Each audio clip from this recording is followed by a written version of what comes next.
The quest to get to the final 53 is now complete. That is to say, some surprise trades may go down even during the middle of the recording of this podcast. Would not be shocked about that, which is why every 2 to 3-ish minutes, I am literally refreshing my Vikings news feed just in case. Let's start with trades, 2 of which went down for Minnesota today. The first being Vikings traded for Ross Blacklock, formerly of the Houston Texans, along with a 7th-round pick, in exchange for a Vikings 6th-round pick. Now, my first thoughts on this was, well, my ears perked up. Ross Blacklock? Are you kidding me? Coming out of TCU? He was a beast. In fact, in 2020, every mock draft video that I did, I made it my mission to draft this guy to Minnesota. Heck of a college football player. Now heading into his 3rd year in the pros, the results have been underwhelming to say the least. 29 games played, only 3 starts, 36 tackles, 3 TFLs, with an average of a sack a year.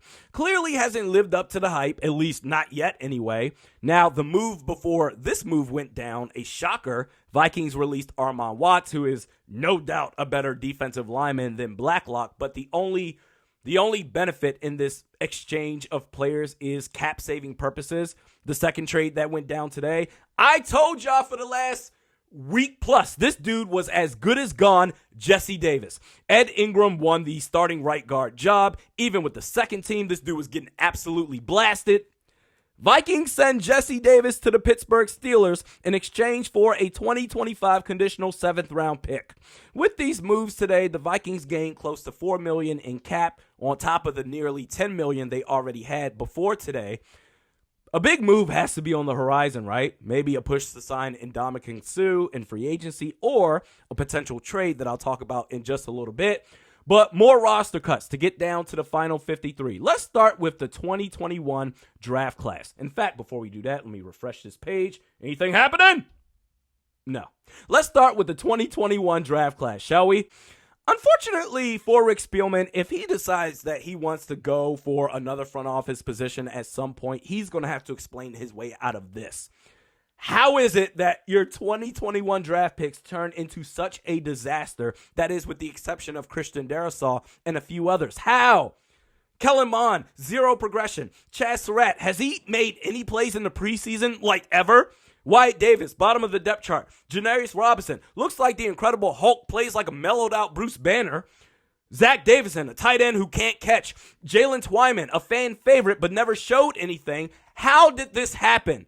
And spare me the whole, well, Zim, he knew about Kellen Mond all along. We owe Zim an apology. The same Zim who, in the same breath, talking shit on Kellen Mond, said about Sean Mannion before a must-win game at Lambeau Field, quote, we knew that Sean was coming back. And Sean is extremely bright. He studies like crazy. He's a great competitor. He's put in his time. He's earned this opportunity. And I think he'll do great. Sean knows the game plan cold. Like I said, he's an extremely brilliant person. He puts in the work every single week like he's going to be the starter, and he is this week. The hell up out of here. Burger King is so disgusting. But let me tell you about these delicious sandwiches at Subway. By the way, Sean Mannion was waived today. Thank God. That thing seemed like it came down to the 11th hour. And from what I hear, the Vikings are interested in bringing him back to the practice squad. If he clears waivers, that won't be a problem. He will clear waivers, bring him on the practice squad, or if you want to hire him as an assistant coach, whatever it takes, anything other than the actual team roster, do whatever it is you want. I'm so glad this is all fucking over with. Other cuts today. Zach McLeod, Josh Sokol, Perry Nickerson, and Nate Hairston, those 2 cornerbacks. Chris Boyd had a really good game against Denver last weekend. Obviously, it was enough to get him on the final 53. Tristan Jackson, wow. I figured he was a lock. Talented player, thought he did enough to make the team, and that's before the B.C. Johnson injury. Dan Chisena, another wide receiver, he got waived today. Safety Mike Brown, he got cut. TJ Smith, Bryant Koback, Blake Lynch, all cut. And now, as far as the potential big move that I'm looking forward to the Vikings hopefully making, we need a tight end so bad. I don't want to hear about O.J. Howard that got released by the Bills today. No, step up for the real deal. the Minnesota Vikings should trade with the Miami Dolphins for none other than Mike Gesicki. Not only for the fact that if Irv Smith Jr. gets hurt, we are absolutely screwed if guys like Johnny Munt and Ben Ellefson are really the next guys up, but beyond that, you can have the two tight ends on the field at the same damn time.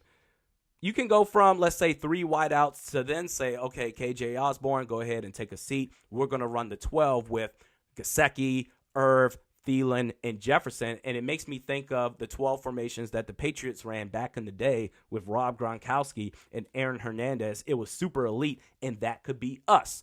Furthermore, Gesicki is in a contract year, so he's going to want more money, no doubt. The Vikings can make it happen. I don't believe Kwesi has the same mindset of a Rick Spielman to where he will hold on to every player he's drafted, signed. He will hold on to every player far longer than you should. I feel like Kwesi recognizes when it's time to move on, even if it's a fan favorite player such as Adam Thielen, who I really don't believe is going to be on the team next year in 23.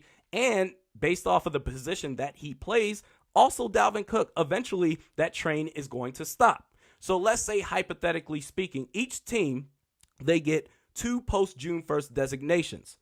If they designate those 2 post-June 1st moves to guys like Dalvin Cook in a post-June 1st trade and Adam Thielen, post-June 1st cut, you cut Jordan Hicks, the Vikings go from, goodness, $780,000 in cap space next year to $30.2 million in cap. You can afford to pay Justin Jefferson and Mike Gesicki. And if we say, well, if Thielen's gone, what receiver are we going to replace him with? Is it going to be KJ Osborne? Can he step up to the wide receiver too? Maybe, but even if he doesn't, I don't think all is lost because I'm looking at it from the standpoint of beyond wide receiver and pass catching weapons in the offense. Mike Gesicki can be that guy. We need a tight end right now, and in the future, Mike Gesicki make the move.